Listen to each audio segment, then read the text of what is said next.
from your fingers to your toes, really. That stuck with me.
do even for the most committed couch potatoes.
Ka nui te mihi kia koutou, kia ora, talofa lava, malo alele, bulavanaka, dajau hao, namaste, sat sri akal, and assalamu alaikum. Good morning, everybody. It is great to see you all and great to be here.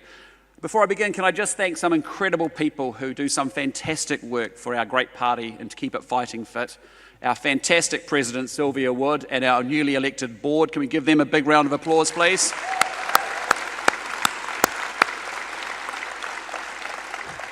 Our party General Manager, Jo DeJu, give her a big round of applause and all of her team. And our outstanding Deputy Leader, our Minister of Finance, and my very good friend, Nicola Willis. Can I say, Nicola, thank you for what you're doing for rebuilding our economy. You are awesome. Can I also acknowledge our former Prime Minister, Sir John Key. John, I just want to say thank you for your legacy of leadership and for providing such a great example to all of us in that period of time. And thank you also for your sterling ownership and care of Molly the cat. We appreciate that. And long may the shark bands continue. And to all of our fantastic ministers and MPs who are here with us today, can I just say thank you for your sacrifices too. Because the long hours and the time away from family, working to make this country a better place.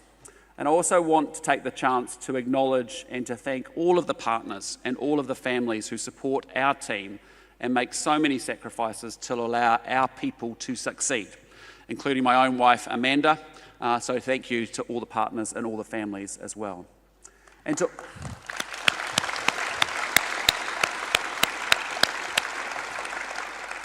And to all of our members and our supporters that are here this weekend, who went out and knocked on those doors, who got on the phones and waved the signs in the rain and did the hard graft to actually get 49 fantastic new national MPs elected last year, can I say thank you, thank you, thank you again. I think New Zealand is a much more confident, more ambitious and a much more resilient place thanks to your drive and your determination. And your efforts on the campaign trail were a big vote of confidence in our team and our plan to prove that New Zealand's best days are in fact ahead of us. And I have to say what an exhilarating time it has been since we last came together last year. And you know, because you went out and sold it, that we campaigned on an ambitious program of change. The country wanted change, the country needed change, and the country voted for change. And now National is delivering that change. And it is all about getting New Zealand back to the basics, rebuilding the economy, restoring law and order, and delivering better health and education. Getting New Zealand back on track. And what did that mean in practice? Well, let's just take law and order, because we are cracking down. If you're a criminal, we are coming after you. And yes, it's still early days and too many Kiwis are still being victimised by violent offending and retail crime. But I am very proud that our government is ending the era of lawlessness ushered in by Labour and the Greens.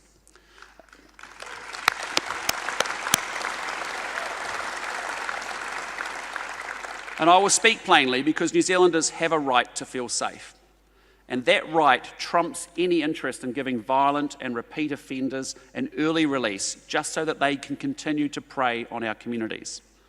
And I'm sick of being told that the real victims are the people who smash into a shop or peddle meth or brutally assault mums and dads working in the dead of the night. It couldn't be further from the truth. And I get it. Too many Kiwis still have a difficult start in life. And I think Sir Bill English's lasting contribution to our party's philosophy, social investment, should be and will be the guiding light for making those critical interventions we need to turn lives around and to create opportunity. But please don't tell me that the guy brandishing a knife or smashing into a jewellery store is the real victim. And don't tell me the answer is putting them back out onto the streets to continue the campaign of violence and fear and misery. Because no one gets a licence to abuse, to intimidate and to assault your fellow New Zealanders.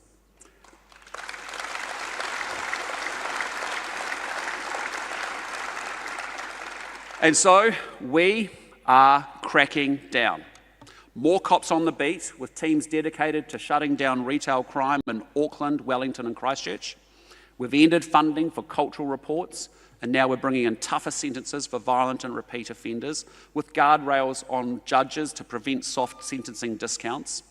And we're going to put gangs through the ringer, because the last government funded gangs, and we are going after them. Yes, banning their patches, but also giving police the tools that they need to disrupt every single layer of gang operations. Shutting down their lines of communication, breaking up public occupations with dispersal notices, and forcing judges to take gang membership into account at sentencing. There's a very good reason why the mongrel mob campaigned against National last year. And it is because we are going after them, and I make absolutely no apologies for doing that.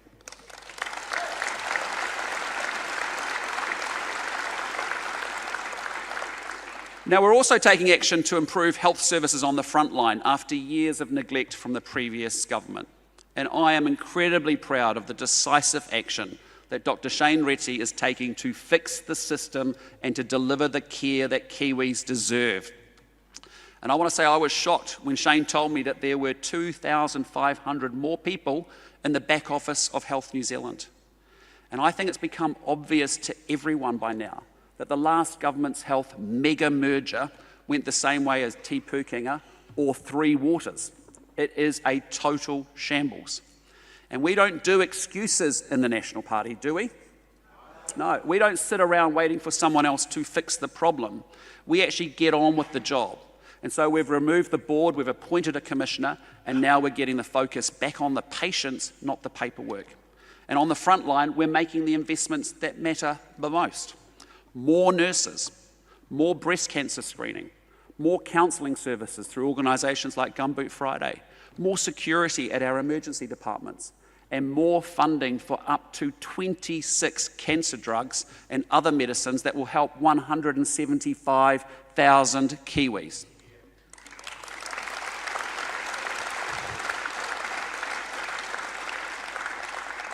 And on the economy, I can confidently say that our government is getting New Zealand back on track. And I'm not saying life is easy, because times are incredibly tough. High interest rates have swamped family budgets, even while wages have struggled to keep pace with inflation. And the recession that began more than a year ago continues to grind on, with rising unemployment, the latest sign of an economy struggling to grow. But there are encouraging early signs that we are starting to turn the corner. As Nicola said, inflation is falling fast. It's down to 3.3% from a high of 7.3%. Food prices are falling in annual terms for the first time in 6 years. Mortgage rates are just starting to soften, down 30 basis points in the last 6 months. And I have to tell you, none of that is an accident. And when your mortgage rates comes down and you start to see inflation return to normal, remember the tough choices that we campaigned on together to make that happen. Stopping the wasteful spending, eliminating the red tape, and reducing the costs on businesses, getting government back to the basics so that Kiwis can succeed under their own steam. And it all starts with spending your money as carefully as you would, reducing wasteful spending, shifting money from the back office to the front line, and getting the books under control. And this week, we are delivering personal income tax relief to 3.5 million people.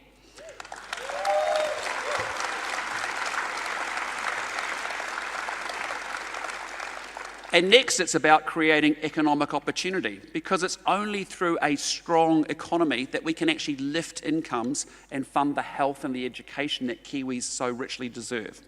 And so that does mean yes to roads and rockets. It means yes to dairy farms and wind farms. It means yes to granny flats and student flats.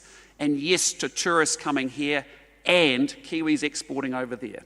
Yes to everything that we need to do to get this show back on the road. Now, rebuilding New Zealand's economy will be a big job. And in the short term, yes, we need to beat inflation and we need to get our books in order and create the conditions for interest rates to fall. But we know that once that dust has settled, we need to bolster the long-term drivers of growth and prosperity for New Zealand. And that means modern, reliable infrastructure enabling urban and regional growth. It means better connections with the world to enable trade and investment. It means a much stronger focus on research and technology, attracting innovation and driving productivity. It means sensible regulation and robust competition to reduce costs on businesses and improve consumer choice. And finally, the area that I really want to focus on today, it means a world-leading education system, equipping our young people with the skills that they need to succeed, to live amazing lives doing whatever they want to do. And so last year, we campaigned together on a basic principle. It was that we would turn New Zealand around, but in order to do so, we also needed to teach the basics brilliantly, because for way too long, the basics have been ignored. We have a bureaucracy in Wellington distracted from their core responsibilities and teachers being let down by a very vague curriculum. And the result is our kids weren't being taught the basics, leading to falling educational achievement and a shocking decline relative to previous generations and kids in other countries. And so something had to change, and National, all of us, campaigned on the solutions. And now I'm very proud to say that we are taking action fast. We're removing the distractions, lifting student engagement, and driving down classroom bullying by banning cell phones in school.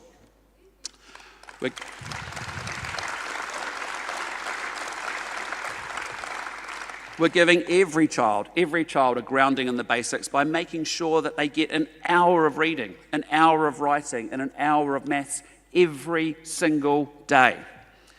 We're rewriting the curriculum. We're shifting to a clear expectation of what a child must know in each subject in each year at school. And we're rolling out structured literacy across the whole country so that our young people will learn to read the same way that so many of us here in this room did when we went to school, with something called phonics. Now, the evidence shows that that's the most efficient way and effective way to teach. And here's what that means in practice. Thousands of teachers are being equipped with those skills right now, ensuring that they have the best possible tools to use in their classrooms. And that means that parents can have confidence that their kids will get the best possible opportunity to become great readers when they walk through those school gates each and every day. And under Erica Stanford, all state schools in New Zealand will be teaching students how to read using structured literacy from term 1 next year.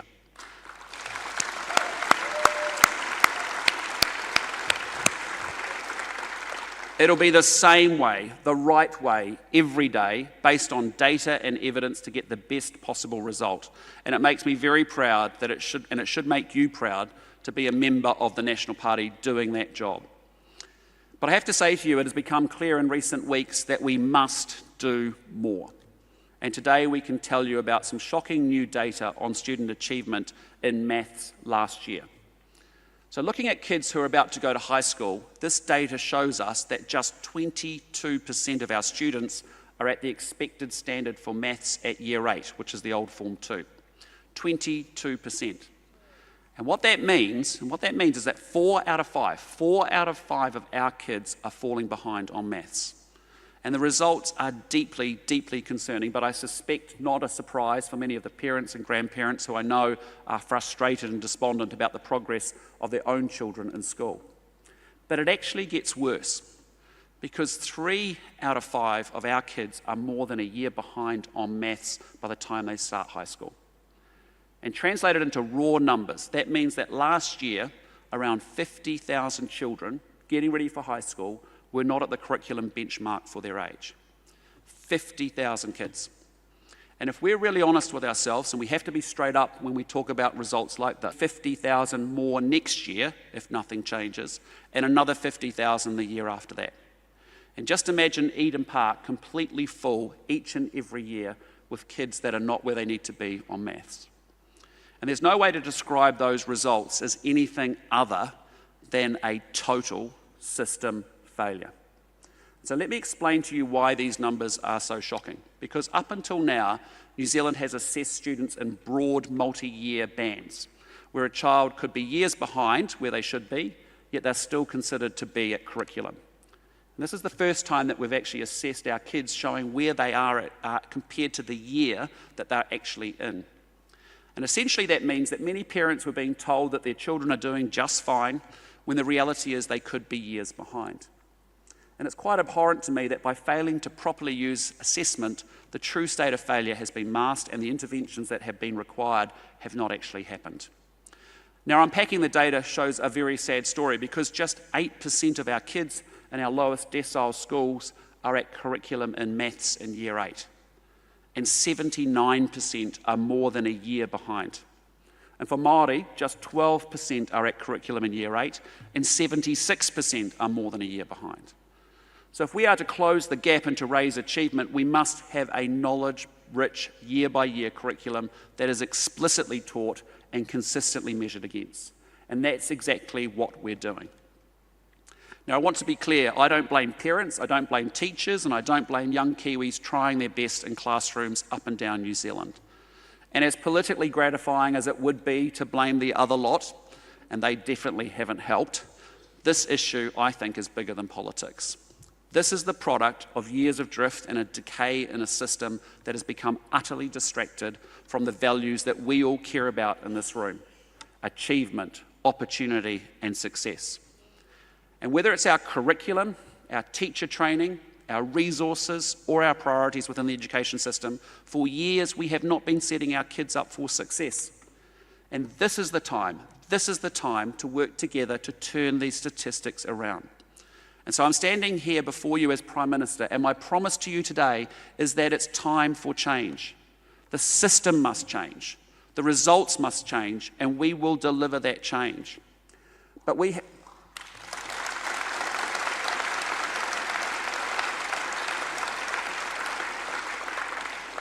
have to deliver that change for two very clear reasons. First, because we owe it to the next generation.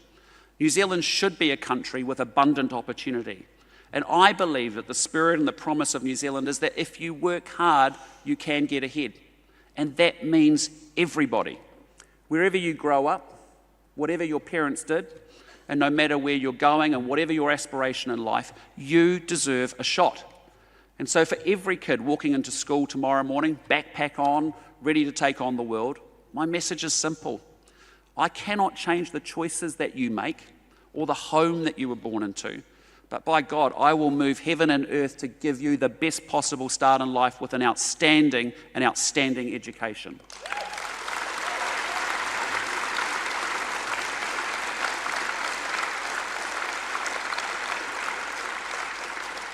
And that's the promise, that's what we believe in, and that's what's so heartbreaking about these results, that we aren't living up to our potential.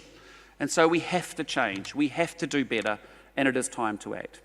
The second reason we need to change is because it's absolutely critical for our economic future. If we want higher wages and better public services, then we need to deliver an economy that can actually pay for all of that. And the only way that we can achieve that is to build a tight pipeline of homegrown talent across the country, with all the skills and the talent that businesses will need to fuel their growth, innovation, and investment. And let's be realistic. We won't be the world leader in agri-science or advanced aviation or artificial intelligence if our kids can't do maths. And designing new expressways in Northland or wind farms in Taranaki will be pretty tough if our kids leave school without mastering the basics. And so allowing those opportunities just to wash away because we can't take hard action to make sure our kids are flourishing would be nothing, frankly, short of negligence. And so I will not allow New Zealand to be left behind while the rest of the world races on. Because if we care about our prosperity, we have to turn these results around. So, in light of the recent results, and thanks to the outstanding work of Erica Stanford, our incredible Minister of Education, yep, she's doing awesome. I can announce this morning that we are making 3 immediate interventions. First, we are accelerating the shift to a new maths curriculum by bringing forward its introduction by a whole year. And what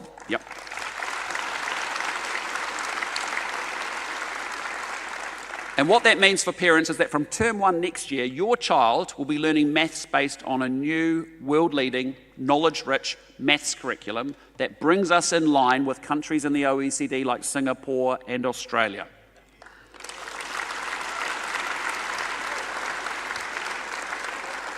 The expectations for what children must learn each and every year will be clearly laid out because parents deserve to know exactly what their kids will be learning and what they can do to help them.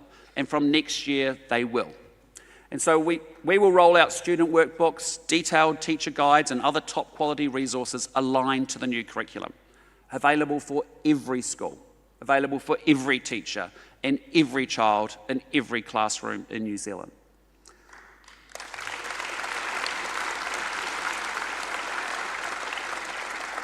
Now, second, we will deliver targeted professional development focused on structured maths for primary and intermediate teachers.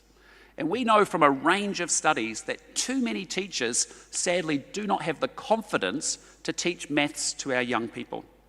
And teachers deserve our support, and we're going to deliver. And that's why we're shifting funding for professional development towards the basics, with $20 million becoming available to train our teachers in maths. And this policy and these tools are going to mean that we will use every single one of those daily hours on maths as effectively as possible. But to build a pipeline of great teachers, we also need to lift the standard for new teachers. And earlier this week, the Teaching Council met urgently to review the entry requirements for teacher training. And I can now confirm that they have agreed that anyone that wants to be a teacher must have NCA Level 2 maths, the old Form 6 maths, as a prerequisite.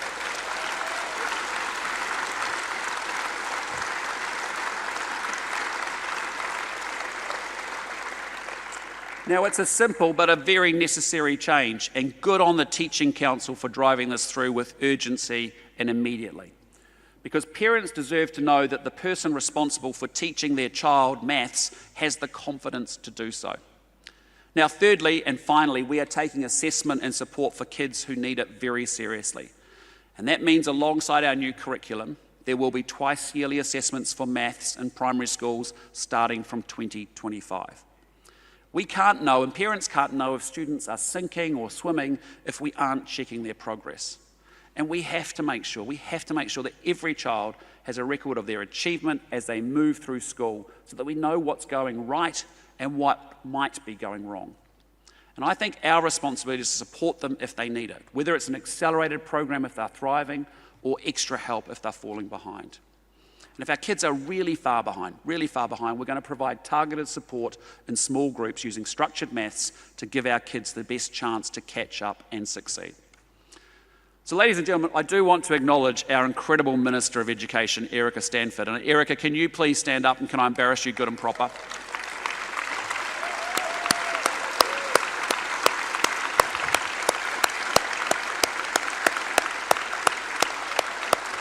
Yep, there she is.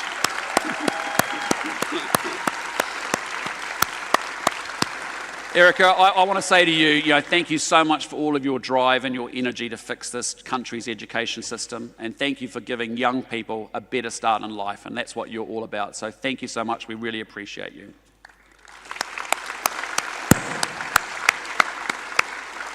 So, ladies and gentlemen, education matters. Every young person growing up in New Zealand today should only be constrained by their drive, their commitment, and their perseverance, not where they came from or where they're going. And if we're really serious about an equality of opportunity, then we need to get this right.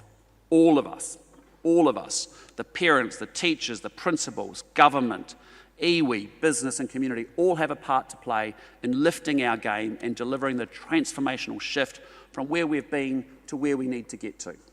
And I am confident that we will deliver. We campaigned together last year on a basic promise that our country's best days are ahead of us and that our potential is unlimited. And yet we've got some tough problems, but gee, we've also got some tough people. Brilliant, inspiring, passionate people, obsessed with making a difference. Kiwis who are hungry for a future that they can be proud of, for a future that they can create and shape for their kids and their grandkids and their community. And so whether you're a teacher, a parent, or a principal, or you're a kid still working out what your future will hold, I want you to know we have your back. I have your back. The country has your back. So let's go get education back on track. Thank you very much, everybody.